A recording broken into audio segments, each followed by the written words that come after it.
Huh, Bulletstorm's coming out. Oh yeah, this is gonna be a lot of fun. Come on. This is my review for Bulletstorm on the PS Quattro, the Xbox One, and the PC. And in case you missed it, it was on the PS Trips and the Xbox 360, like around the world.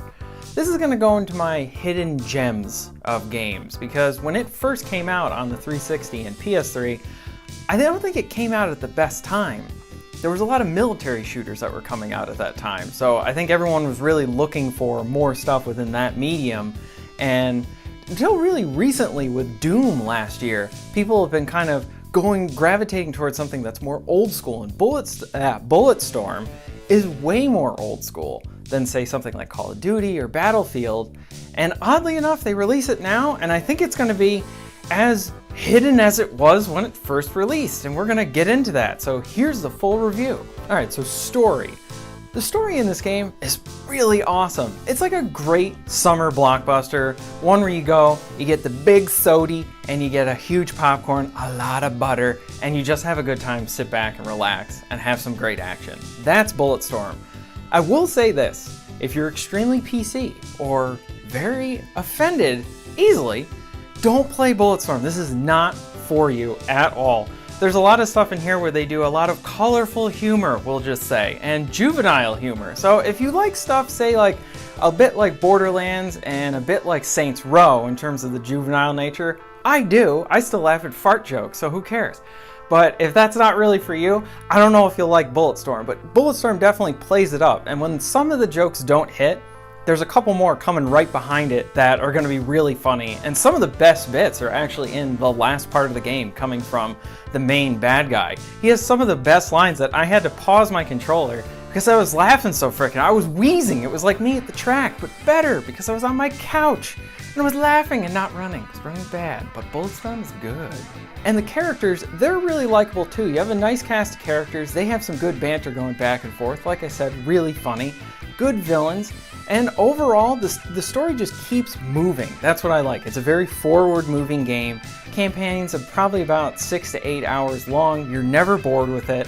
And it's just a really good story. Like I said, really good summer blockbuster movie, and they do a great job with it. So let's get into the gameplay mechanics. Gameplay mechanics, think Devil May Cry. So with Devil May Cry, it has stylistic points to it. You're not just fighting enemies, you're trying to fight them creatively to maximize your points, to then maximize how many upgrades you can get, especially early on.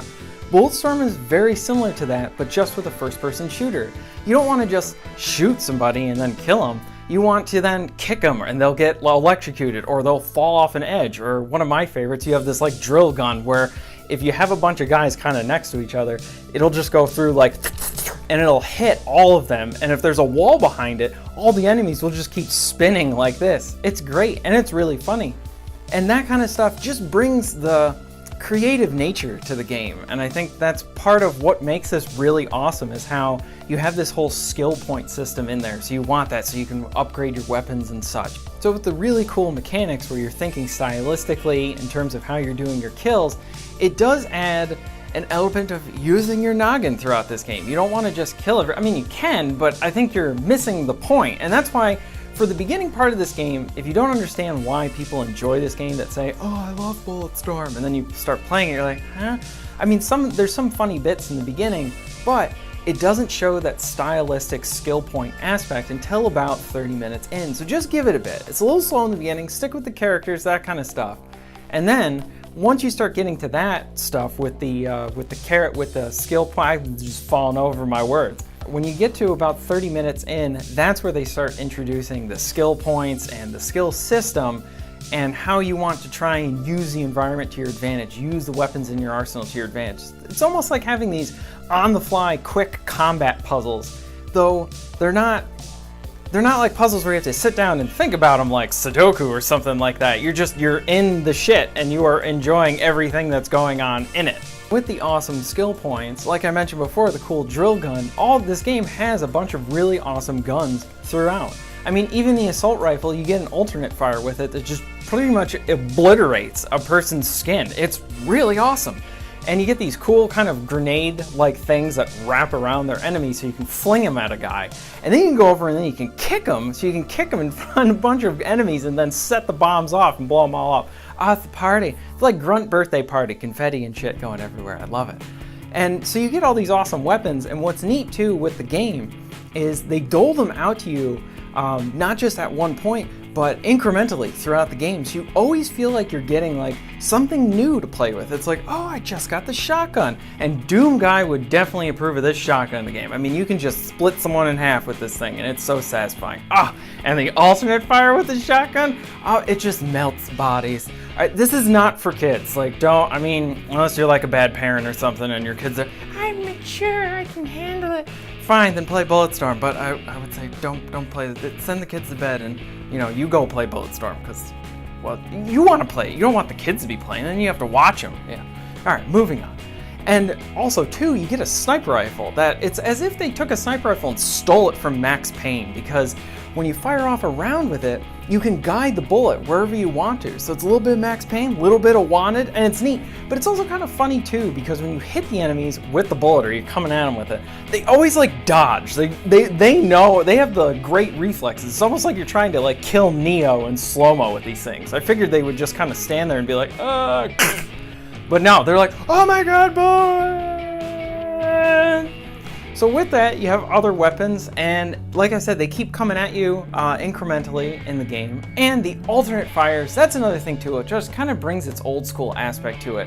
Lots of circle strafing around your enemies and quick action. I mean, really the only thing they needed to kind of maybe take out of the game would be regenerating health and have health pickups so that you're always in the action at all times. Because to have to halt yourself to then heal yourself in this game, it just doesn't make sense. If anything, I would say for Bulletstorm 2, take a page out of Doom's playbook. Be able to earn that health on the fly by maybe doing creative skill kills. Like you have to hit a certain amount. So say you have to get 500 points, and 500 points and you get a little bit of health back. 600 points, you get a little bit of health back and you get shield back. That'd be a cool idea. Hey, Gearbox, people who know how to fly or whoever made this game, take that idea. I didn't copyright them. That's the free one from me to you. So there's a lot of fast movement in the game, and you can do this really awesome fart, dodge, blast straight forward. So whenever you want. I mean, you just kind of, it's just like, and you go flying forward. And like I said before, you can kick people, which is awesome because, like, I mean, he did leg day because you can kick anybody in this game, and it's always satisfying to kick someone off the ledge or just quite frankly kick someone. And you get this leash that's really cool. You kind of grab the enemy and then you pull them towards you, and what's neat is you can throw them into the environment. So there's like cactuses all around the environment sometimes, and you can get them to stick right into it, or there's a spike, or you want to just send them off the edge or into the electricity or into the fire. This never gets old, and every time you hit someone with one of these, they go into slow-mo. So if you want to have the guy suspended in the middle of the air and get a headshot on them, it's awesome. So like I said before, you get the story. That's about 6 to 8 hours long, and I'd say it's even worth playing through another time because it's really good stuff. And in addition to that, you get a bunch of challenge modes. Think something like Batman Arkham Asylum, where you had to do all these challenge rooms to then get a certain amount of points. They have a similar thing where you go through certain areas in the game again, and they give you a fixed amount of weapons and ammo, and you kind of have to use your brain to figure out how to maximize your points with the environment and the ammo you have. Those are a lot of fun if you want to tackle them. And there's online co-op for up to 4 people. It's kind of Bulletstorm's own way of doing horde mode or survival mode, and that is also a lot of fun too. You get some good maps with that. Alright, so let's get into some of the flaws or nitpicks that I had with this game. One big thing I will say, and it'll kind of be remedied if this game gets a sequel, is I feel like the game kind of just ends. It leaves you with a major cliffhanger, but I'm okay with the cliffhanger aspect. I just think it should have ended with something like climactic, with a big boss fight, because there is one boss fight in the game. You fight this giant plant, and it's amazing, but I feel like they should have had either that plant fight at the very end of the game, or have another fight like that happen at the very end. It just would have been a climactic gameplay aspect to have. I mean, you have some quick time stuff at the end and a couple more enemies, but it's not anything huge, and I think that was the one thing that was missing. But if we get a sequel and they kind of rectify that in that one, that would be great. The other thing too is this is a remaster, and They jacked up the frames from 30 to 60, which is nice, so it's smoother to play. But there's parts in the game where it's not that the frame rate dipped, but the screen teared. And I just don't understand that, because it's on next-gen consoles. You'd figure that they'd be able to iron this stuff out. Now, it's not a huge thing. It's not like it's screen tearing all the time and it's ugly. But you do notice it at a couple points in the game. It gets a bit crazy when you have the Gatling gun or explosions going on. And I just wish it wasn't there. This isn't necessarily a flaw of the game, but more so a flaw of how Gearbox released this game. Bulletstorm's a great game, as I've been talking about here. It does have some flaws. I do want to see a sequel, but the manner in which they released this I thought was kind of strange and maybe not the best way to promote this game. So when Bulletstorm came out on the 360 and PS3 and PC, it was kind of one of those hidden gems like I was talking about before, so it just didn't get all that attention. So they released it again, but I feel like the big thing that kind of deterred it from getting a lot of attention this time is that they released it at $60. And granted, yes, it is a remaster and includes all the downloadable content, but I think to make it a little bit more appetizing, it should have been released at, say, 30 bucks, tops, just to get people more interested in it and kind of build that awareness for a potential sequel. I think $60 is just a little too much of a big buy-in for a game like this. I'm not saying it's not worth it. It is a lot of fun, especially if you haven't played it. But I think to kind of get more people talking about Bulletstorm, lower that down to $30. And with it, they do have a mode where you can go through the whole game again and have different dialogue playing as Duke Nukem. I think that's really cool. The sad part about it is that it's hidden behind a pre-order bonus, or you have to shell out $5 for it.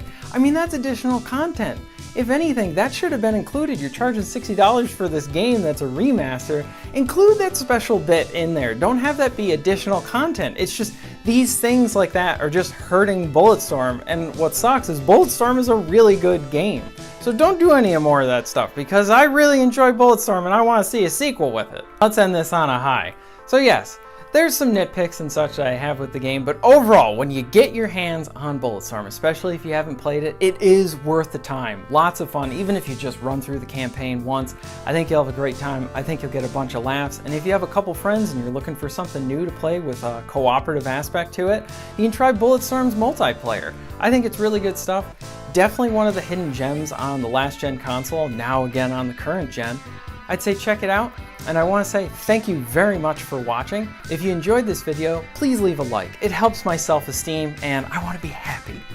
And if you want to see more content like this, please subscribe, and I'll see you next time.